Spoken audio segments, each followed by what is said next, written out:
दिनैनि हाबाफारिया जोंनि 14 नं चिरांदुवार ब्लकनि कन्वेन्शन UPPL नि यूनाइटेड पीपल्स पार्टी लेबारनि कन्वेन्शन बेयाव फैनानै जोबोद गोजोननाय मोनदों। बिथांमोना ब्लक कमिटिया जोबोद मोजां मोनसे कन्वेन्शन खुंदों। गासिबो हारि माहारिनि सुबुंफ्रा बेयाव बाहागो लादों। आइजो हौवाफोर लाइमोनफोर गासिबो बेयाव बाहागो लादों। बेनि थाखायनो जोबोद मोजां मोनदों। जोंना दा UPPL हानजाया मिरु कमिटिया मोनसे इन्सट्राक्शन होदों। मोनफ्रोमबो जे ब्लक कमिटि दं जोंहा गासै 40टा ब्लक कमिटि दं जोंनि BTR नि सिङाव मोनफ्रोमबो ब्लकआनो कन्वेन्शनफोर एनुवेल कन्वेन्शन बिथांमोना खुंगासिनो दं। आरो बे जोंनि इन्टारनेल मिटिं पाब्लिक मिटिं नङा, जोंनि वार्कारफोरनि मोनसे कन्वेन्शन। बेयावहाय जोंनि हानजाया मा बिथिङाव दावखोदों, मा बिथिङाव मोजां हाबा मावदों आरो मा बिथिङाव दावखोनो हायाखै बेफोरखौहाय मोनसे रिभिउ खालामनानै जोङो माब्रैहाय हानजाखौ गोख्रोंनिफ्राय गोख्रों खालामनो हायो आरो जोंनि जे BTR गभर्नमेन्ट दङ बे BTR गभर्नमेन्टनि जे मोजां मोनसे खुंथाय बे खुंथायाव जोङो माब्रैहाय हेफाजाब होनो हायो, बाहागो लानो हायो बेनि थाखाय सावरायनाय जादों।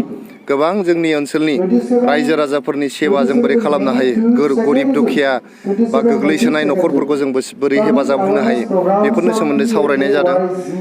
गासैबो जाथि जनगोष्ठीनि गेजेराव जों माबोरै अनलायनाय, मोजां मोनलायनाय, शान्ति सम्प्रिति बे जिनिसखौ बोरै लाखिनो हायो बेनि सोमोन्दैबो जोङो बेफोर कन्वेन्शनखौ सावरायगासिनो दं। गतिके बेयाव बाहागो लाफैनो मोननानै जोबोद गोजोननाय मोनदों। लोगोसे बे कन्वेन्शनाव जों फैबाय थानाय जे जोंहा MP इलेक्शन दङ, जोङो मोननै समस्ति मंगलदै आरो क'क्राझार बे समस्तियावहाय गेलेनो होननानै दा थागथियारि जागासिनो दङ। जोंनि एलायन्स पार्टनारजों सावरायनानै जोंहा जिहेतु BJP जोंहाय एलायन्स दङ आरो फैगोन इलेक्शनखौ जोङो BJP जोंनो एलायन्स जानानै जों गेलेगोन। दा मोननैबो समस्तियावनो जों गोख्रोङै माने बिसायख'थिखौ गेलेनो थाखाय थागथियारि खालामगासिनो दङ। आलायारन सिनेमाया मोनसे प्रडिउसार मोनसे ग्रुप दङ। बे प्रडिउसार ग्रुपनि कपिराइट दङ बिथांमोना। जों बे प्रडिउसार ग्रुपखौ हेफाजाब खालामदों बे आलायारन सिनेमाखौहाय, जिहेतु बियो मोनसे केसेट फर्माव दंमोन आरो दिनै बे केसेटखौहाय दामनो थाखाय बेबायदि VCD बा VCR बेबायदि जोंनाव गैला बा फिल्माबो जोंनाव बेबायदि मोजां गैला। गतिके जोङो स्टुडिअ'आव थांनानै बेखौ मुम्बाइआव फोसाबनानै दिनै DVD फर्मेटाव लाबोनो हानाय, CD DVD फर्मेटाव लाबोनो हाबाय। लाबोनानै बियो दा प्रडिउसारफोरनि माने कपिराइटनि आन्दारावनो दङ। सरकारहा बेहाय कपिराइट गैया।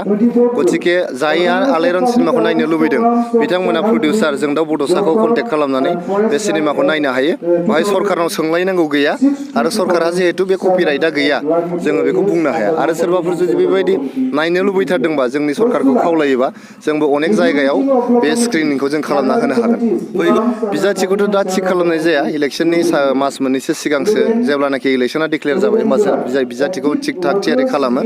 खिन्थु सिंजों सिं जोंहा बेबायदि गेलेनो हानाय सानै साथाम जायफोर मानसिफोर दङ बेफोरखौहाय माने फोथारावहाय ओंखारनानै खारदिंनो थाखाय अलरेडि माने बुंनाय जाबाय। बेबायदि जोंहा जेबो केन्डिडेट सेलेक्शन दानो जाथ'वा। जाय फिट मानसि, जायखौ रायजोआ लुबैयो, जाय देरहानो हागोन, जायहा विनिं फेक्टर दङ बिथांखौनो जों बिजाथि होनानै गेलेहोगोन। खौरांगिरि नोंथांमोननिसिम खुलुमनाय जासिबाय। BTRनि गासै सुबुंफोरनिसिमबो आङो खुलुमनाय जासिबाय। आङो दिनैहाय बे जोंनि UPPL दोलोनिफ्राय जे जोंहा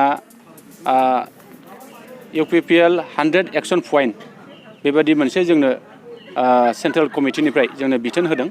बे बिथोन मथेनो जों दिनैहाय 12 नं चिरांदुवार ब्लक कमिटि UPPLआ जे सेथि बोसोरसालिया जुथुम्मा, बे जुथुम्माखौ जोंहा नैबे जोंनि 12 नं चिरांदुवार ब्लक कमिटि अफिसनि जे मावख'आवनो जोङो सानसेनि हाबाफारि लानानै जोङो खुंनो सिगांदों। आरो जोंहा फुंबिलिनि हाबाफारि बायदियै जोंहा जोंनि आफादनि बा दोलोनि जे फिरफिला उरायहोनाय बे हाबाफारिया जोबनानै थांबाय। आरो बेजों लोगोसे जोंहा मुंख्लंफोरनिसिम जे बिबार बावनाय बे हाबाफारियाबो जोबनानै थांबाय। आरो जों आसा खालामदों आरो नैबे हाबाफारि जोबनायनि उनावहाय जोंहा मोनसे थान्दै मेल जागोन।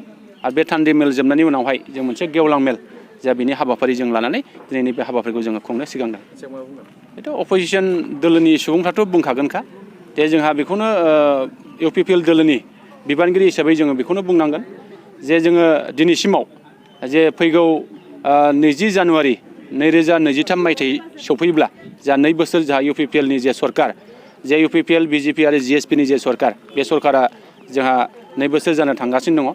आरो जों बे 2 बोसोर सरकार जानाय समावहाय जों दिनैहाय गोबां सोलायनायखौ जों मोनदों होननानै जों बुंनो हायो। दा जोंनि गेजेराव गोबां माखासे फसंथानफोर दिनैहाय गायसनजागासिनो दङ।